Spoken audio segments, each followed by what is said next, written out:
اسلام کو چاہنے والے کتنے ہیں اور مذہبی طبقے کو چاہنے والے کتنے ہیں،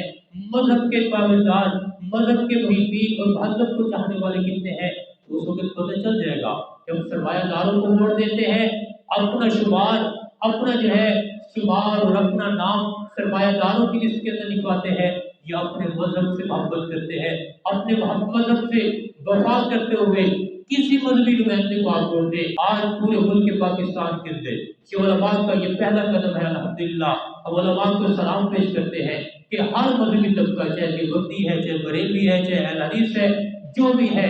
ہر طبقے کے علماء آج میدان کے اندر رہے ہیں کہ یہی چیز علماء کا مقصد تھا، یہی چیز علماء کے کام تھا کہ آج اگر ان علماء نے اپنی ذمہ داری کو سمجھا ہے تو آج ہم مذہبی طبقے کی عوام کی ذمہ داری سمجھ بنتی ہے کہ جہاں پر بھی جس مذہب کا کینڈیڈیٹ کھڑے ہے تو ہمارا سب سے پہلا فرض بنتا ہے، مذہبی فرض بنتا ہے، دینی فرض بنتا ہے کہ مذہبی نمائندے کو کامیاب کرانے کے اندر اپنا حصہ شامل کرے، اپنا ووٹ مذہب کے نام پر دے، اپنا ووٹ گلی محلے کے نام پر نہ دے، اپنا ووٹ برادری کے نام پر نہ دے، اپنا ووٹ ہم کیا کہتے ہیں کہ یار فلان کی کال آ گئی ہے، خان صاحب کو ووٹ دینا ہے، فلان کی کال آ گئی ہے، ملک صاحب کو ووٹ دینا ہے۔ اللہ کیا فرماتے ہیں، ان اللہ یأمرکم ان تؤدوا الامانات الی اہلھا، خان کی کال پر ووٹ دیتے ہو، ملک کی کال پر ووٹ دیتے ہو، میں اللہ تمہیں کہتا ہوں، میں اللہ تمہیں کرتا ہوں، ان اللہ یأمرکم ان تؤدوا الامانات الی اہلھا، کہ اپنی امانت کو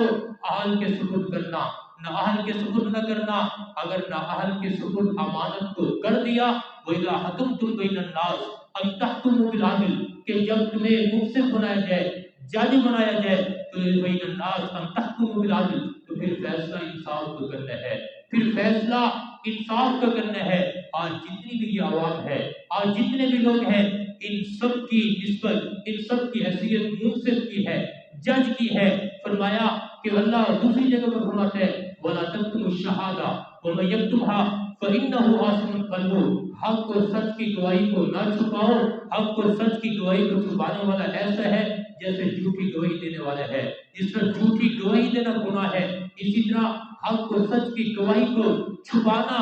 یہ بھی گناہ ہے۔ اس لیے یہ ووٹ کی شرعی حیثیت ہے جو علماء کرام ان قرآن مجید کی روشنی، آیات کی روشنی کے اندر بیان کرتے ہیں کہ ووٹ کی سب سے پہلی حیثیت امانت کی ہے کہ امانت اہل کے سپرد کر دی جائے، دوسری حیثیت جو ہے منصف کی ہے، جج کی ہے کہ جتنے بھی لوگ کھڑے ہیں، جتنے بھی آج کینڈیڈیٹ کھڑے ہیں، تو عوام نے فیصلہ کرنا ہے، عوام نے فیصلہ کرنا ہے کہ ان سب کے درمیان بہتر کون ہے، ملک کے لیے بہتر کون ہے، معاشرے کے لیے بہتر کون ہے، اسلام کے لیے اور ملک پاکستان کے لیے بہتر کون ہے، یہ فیصلہ عوام نے کرنا ہے۔ اور میں جب تمہیں لوگوں کے درمیان منصف جج بنا دیا جائے ان تحکموا بالعدل، تو پھر انصاف کے ساتھ فیصلہ کرنا، نا انصافی کا فیصلہ نہ کرنا، نااہل کے حق میں فیصلہ نہ کرنا۔ ولا تکتموا الشہادہ، اپنی گواہی کو بھی نہ چھپانا، جھوٹی گواہی بھی نہ دینا، جھوٹی گواہی دینا بھی گناہ ہے، اپنی گواہی کو چھپانا بھی گناہ ہے۔ تو جب جو ووٹ دیتے ہیں اس وقت اللہ ہوتے ہیں اور نیچے ہم ہوتے ہیں،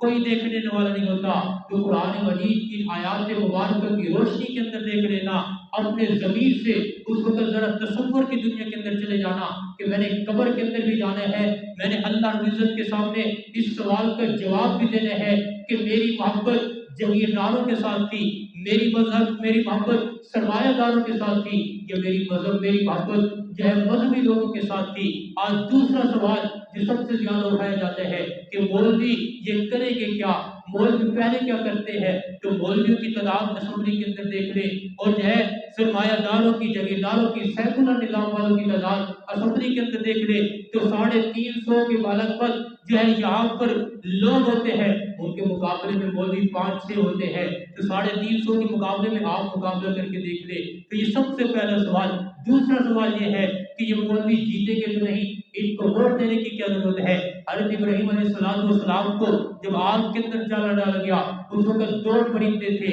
ایک پرندہ آگ بجھانے والا تھا، ایک پرندہ آگ کو جلانے والا تھا، بھڑکانے والا تھا، ایک پرندہ پھونک مار رہا تھا کہ آگ بھڑک جائے، دوسرا پرندہ اپنی چونچ کے اندر پانی ڈال کے آگ کو بجھانے کی کوشش کر رہا تھا۔ نہ اس کی پھونک سے آگ بڑھ رہی تھی، نہ اس کے پانی سے آگ بجھ رہی تھی، کہ اس نے بتا دیا کہ میری محبت، میرا پیار، میرا لگاؤ